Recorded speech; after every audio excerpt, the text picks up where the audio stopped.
दोस्तों मेरा नाम है सामा और आप देख रहे हैं वेकअप टाइम। आज मैं अनअकैडमी एक्सपर्ट के साथ बैठा हूँ। अस्सलाम वालेकुम, मेरा नाम है वलीद अमजद और गेमर जोन से, लेकिन मैंने अपने चैनल का नाम चेंज किया हुआ है मोहम्मद वलीद अमजद, क्योंकि कुछ हालात ऐसे हो गए थे कि मुझे चैनल का नाम चेंज करना पड़ गया था। तो स्टार्ट करते हैं। आज का जो हमारा वीडियो का टॉपिक है, मेन टॉपिक, जो उसामा ने भी हमने देखा भी सही और लोगों के रिएक्शन भी देखे, और उसामा भी काफ़ी बारे में मुझे इस पर डिस्कस करता है कि हम जब भी कोई चीज़ डालते हैं उसके नीचे लोग कहते थे कि ये तो किड्स के लिए है, और वो चीज़ क्या है? वो चीज़ एनिमे है। अब एनिमे बच्चों के लिए नहीं है नहीं है, तो इस पे हम एक वीडियो बना रहे हैं कि एनिमे बच्चों के लिए नहीं है, बिल्कुल भी नहीं है। अब ये बनाने का मकसद ये है कि अक्सर लोग कहते हैं कि भाई एनिमे आप देखते हो, क्यों देखते हो? भाई बच्चों के लिए है। ऐसा नहीं है, क्योंकि उसके इमोशंस, उसके डेथ सीन्स वो मेरा नहीं ख्याल को एक बच्चा बर्दाश्त कर सकता है। सो बाकी कैरी ऑन। ये सामने बिल्कुल बात ठीक की है। एक बच्चा इतने डिप्रेस सीन और डेथ सीन बर्दाश्त नहीं कर सकता। इसकी एग्जांपल आप ले लें, आपके माँ बाप आपको बचपन में कभी भी कुछ सैड मूवी वगैरह नहीं देखने देते होंगे। अगर किसी की फौत की भी हो जाती होगी तो आपको ये कहते होंगे कि बस वो फौत हो गया, हमें तो उस वक्त मतलब भी नहीं पता होता।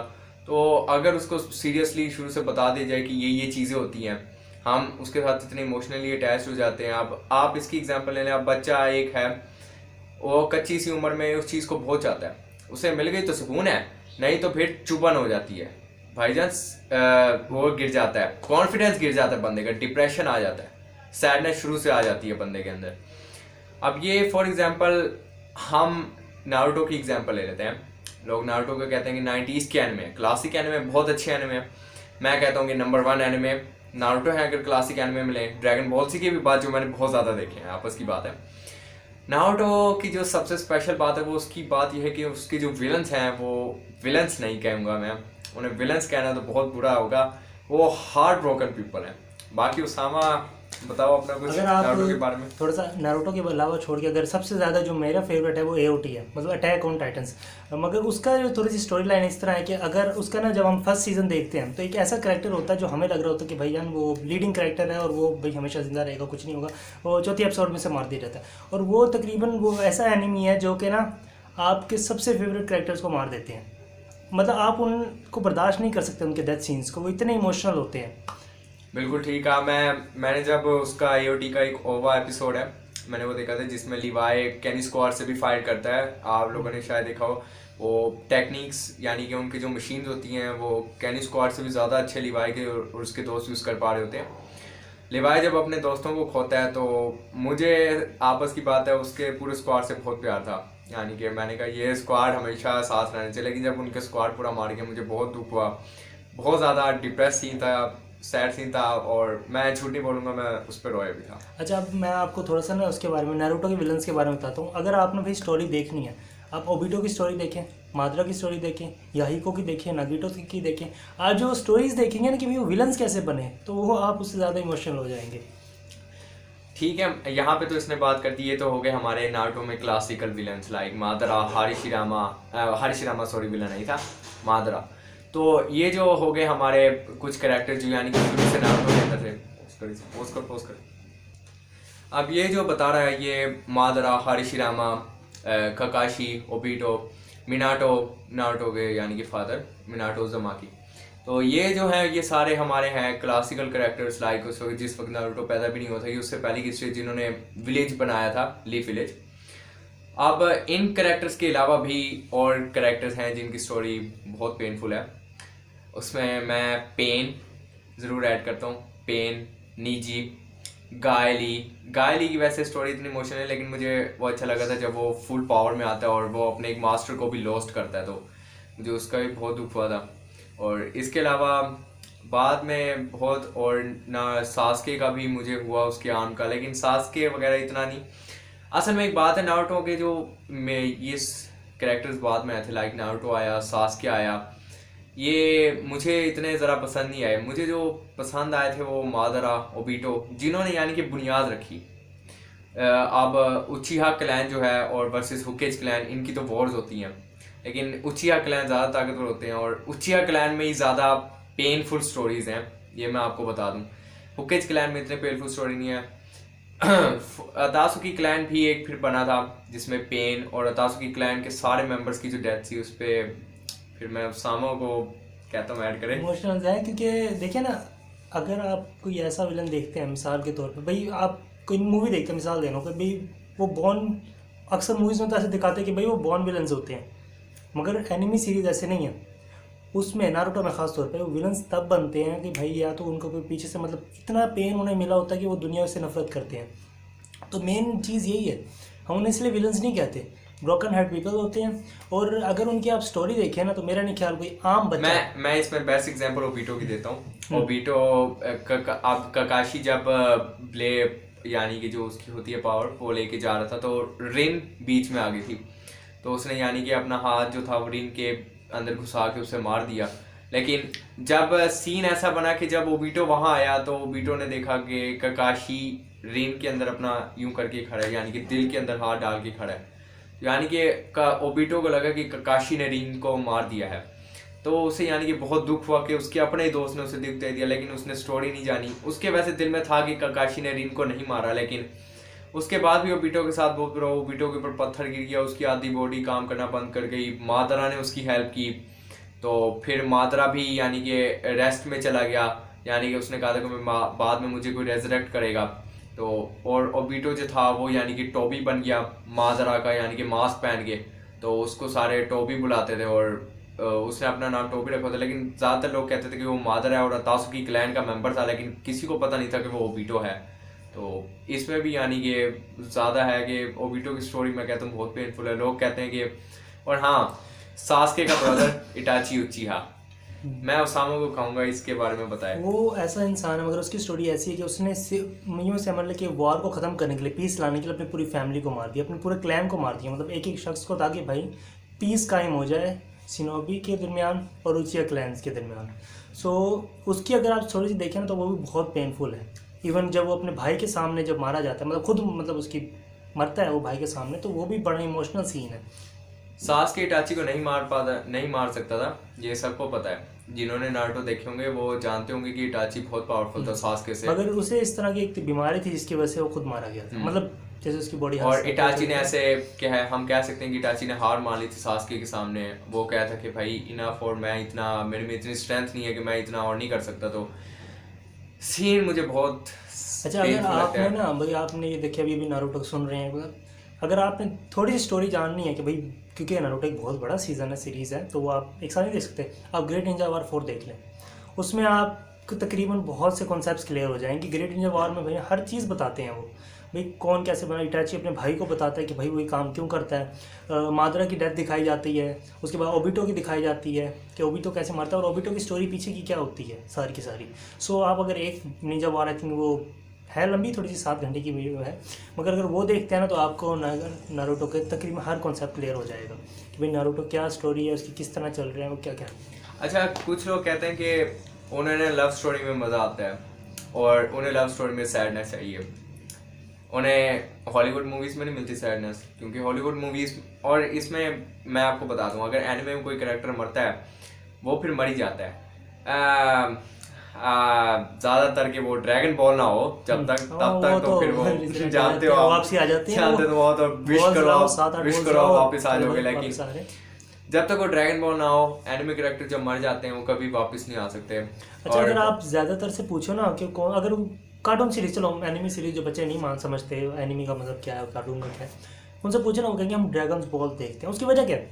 ड्रैगन बॉल्स इतने सैड एनिमी में नहीं है मेरे मुताबिक, क्योंकि उसमें जो करैक्टर गया है वो वापस आ जाता है, मगर जो ट्रू सीरीज़ है ना, जो ज़्यादा पेनफुल है, उसमें वापस नहीं आते। बिल्कुल सही बात है। और इसमें मैं एक एग्जांपल लेना चाहूँगा असैसिनेशन क्लासरूम की। कोरो-सन से एक टीचर थे उस एनिमे के अंदर, उन्होंने मेल प्रोटैगनिस्ट का रोल किया, और यानी कि वो एक क्लास को पढ़ाने जाते हैं जो क्लास सबसे नालायक समझी जाती है, तो वो उसको यानी कि पढ़ा के उन्हें फिर निंजास की टेक्निक्स भी सिखाते हैं, उन्हें लड़ना भी सिखाते हैं, और एंड में वो उन्हें कहते हैं कि भाई मुझे मार दो और मेरे टेंटिकल्स बेच के तुम यानी कि पैसे वगैरह कर लेना। तो वो यानी कि वो अपने स्टूडेंट्स अच्छा, अब ना एनिमी में जो कुछ जगह ऐसी ही होती है, कुछ सीरीज ऐसी होती है, सीजन होती है जहाँ पर ना जो मेन मतलब यूँ कह लो करेक्टर है ना, वो खुद को कुर्बान करता है। जैसे ललोच 5 हो गया, लिलुच, कोड गियास का लिलुच, वो खुद को एंड में खुद मतलब कुर्बान। उसामा ने जब कोड गियास देखे थे, इसने मुझे कहा था कि मुझे लेलूज विलन टाइप लग रहा है। मैंने इसको कहा था कि वेट कर थोड़ा सा तो ये पता लग जाएगा। इसने जब सीजन एंड किया इसने मुझे कहा कि लिलूज मैं आपस की बात करूँ, जब मैंने पहली दफ़ा देखी तो मैंने कहा लिलूज तो विलन टाइप कैरेक्टर है, लेकिन एंड में जाके पता लगा लिलूज तो खुद को कुर्बान करा था जापान और ब्रिटानिया को यूनाइट करने के लिए। तो उसने भी यानी कि एक कुर्बानी दी और उसने अपने दोस्त को कहा कि भाई मुझे वो बन के मार दो, ज़ीरो बन के मार दो, अपना ड्रेस पहन के मुझे मार दो। तो उसने यानी कि उसके दोस्त ने उसके दिल में तलवार घुसा दी और उससे भी मार दिया। उसके अलावा एक डेथ नोट में लॉलेट एल ओसामा का जो फेवरेट कैरेक्टर है। लॉलेट, अगर आपने थोड़ी सी ऐसे थ्रिल से भरी हुई एनिमी सीरीज देखनी है तो वो मैं आपको रिकमेंड करूंगा कि आप डेथ नोट देखें। उसमें इतना थ्रिल है ना कि आप मतलब इन्वेस्टिगेशन टाइप की सीरीज़ है वो, उसमें थ्रिल बहुत ज़्यादा है। मगर सबसे ज़्यादा सैड सीन वो होता है जब यूँ समझ लो कि दो इन्वेस्टिगेटर होते हैं, एक विलन होता है एक हीरो होता है। मतलब वैसे मैं दोनों को हीरो कहूँगा, मगर क्योंकि एक में इतना मतलब वो खुद को गॉड समझने लग जाता है, इसकी वजह से उसको थोड़ा सा कीरा का वैसे ओसामा कीरा का एक मोटिव ठीक भी था कि वो वर्ल्ड को क्लीन कर रहा होता है बैड पीपल से, क्योंकि ये थोड़ा सा मेरा और उसका क्योंकि हमारे कंट्री में, क्योंकि हमारे वर्ल्ड में सब है। जानते हैं कि रेपिस्ट मर्डर्स ये केसेस बहुत ज़्यादा हैं। तो कीरा का जो मोटिव होता है कि भाई मैं इन सारे विलन्स को मार दूंगा, वो ठीक होता है। मगर अक्सर हाँ ये चीज़ है, कुछ कभी कभी इस तरह के फैसले लेने में आपको अपनी फैमिली को गंवाना पड़ता है, और उसने अपनी फैमिली को गंवाया, अपने फादर को गंवाया, अपनी सिस्टर को गंवाया। सो उसकी स्टोरी भी थोड़ी सी पेनफुल नहीं कहूँगा मैं, मुझे ज़्यादा उसमें मतलब लगा नहीं था पेनफुल, मुझे तो थ्रिल लगी थी। हाँ थ्रिल उसमें बहुत थी। तो अगर आपने चेक करना है तो आप वो चेक कर सकते हैं। और यार इसके अलावा जो बात है ना, अब जो इस टॉपिक पे थे हम ये सारी बातें क्यों कर रहे हैं, क्योंकि आप ये ना कहें कि एनिमी किड्स के लिए है, क्योंकि बच्चे ये चीज़ें बर्दाश्त नहीं कर सकते, सिंपल सी बात है।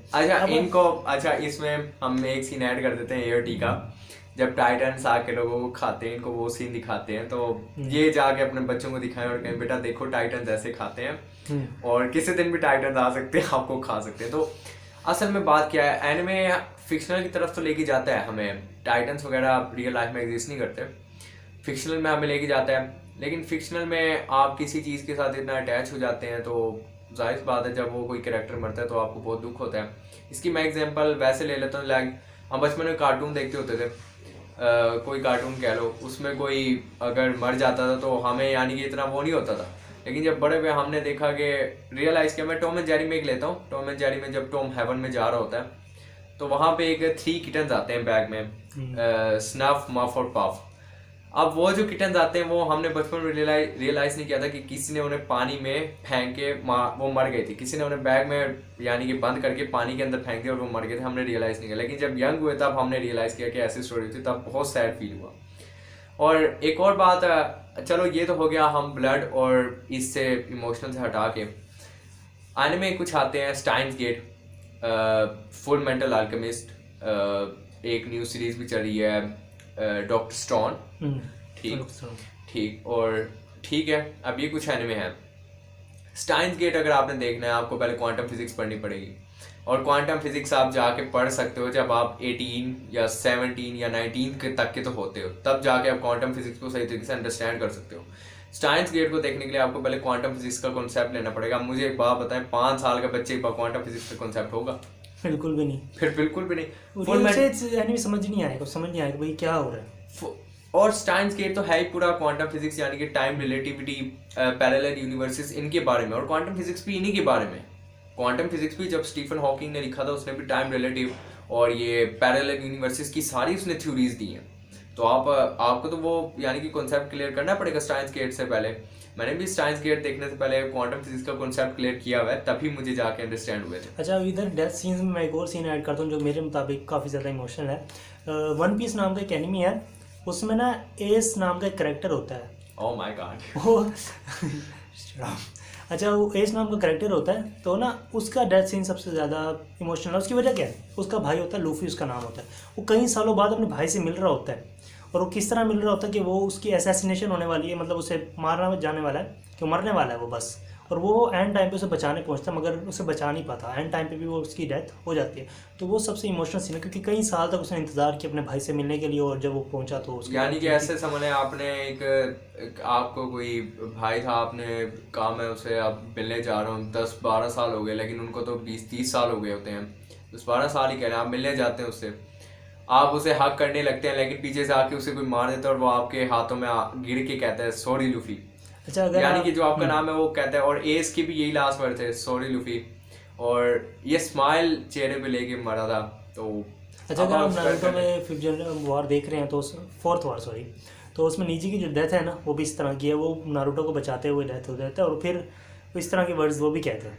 हम्म, और इसी वजह से अक्सर हम कहते हैं कि नेजी और एस की जो डेथ है वो कह सकते हैं कि सेम, यानी कि उसमें बैठ के लिखी गई थी कि सेम, यानी कि ऐसे ही मरेगा वो, क्योंकि दोनों का बिल्कुल सेम है।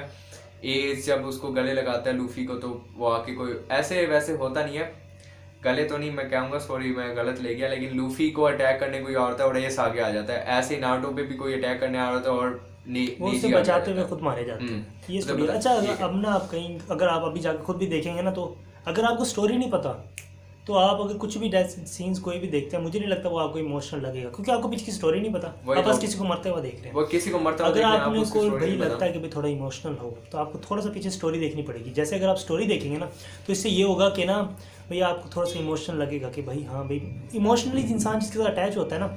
अब मैं एक चीज़ कहता हूँ, अगर आप AOT देख रहे हैं और आप उसके साथ गलती से इमोशनली अटैच हो गए तो आपने बहुत बड़ी गलती की है। वैसे हम लिवाई के साथ अटैच हुए हैं, मॉब के वो लिवाई को ना मार दें, क्योंकि अगला सीज़न आने वाला है, 7 दिसंबर को आ रहा है, तो उसके लिए ट्यून रहेगा। और हॉब के हमारा फेवरेट कैरेक्टर हम दोनों का भी लिवाई है, तो हम एक्सपेक्ट करें तो लिवाई को ना मार दें। मगर बस क्योंकि यही उन्होंने चल रही है। चैलेंज में जब एरन जो अब उन्होंने चेंज किया है, पहले एक एरन मतलब एक बच्चा था, मगर अब जो उनका करेक्टर है ना एरन का, मतलब जो बना है वो एक अडल्ट है और बहुत स्ट्रॉन्ग है। और कुछ जो लड़कियां जो डाकू फैन थी वो लिवाई को छोड़ के अब एरन पे मरती हैं। तो अच्छा ये अगर है। आपने मजीद थोड़े से देखना हो ना, मतलब एनिमे के बारे में इंटरेस्ट आ रहा हो, तो उसके बाद आप वीप्स और अटाकू के बारे में भी देखना कि अटाकू कौन होते हैं, वीप्स कौन होते हैं।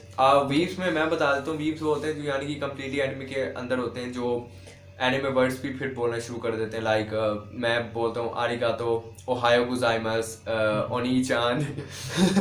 ओनी-चान। ओनी-चान, No, don't call the FBI yet.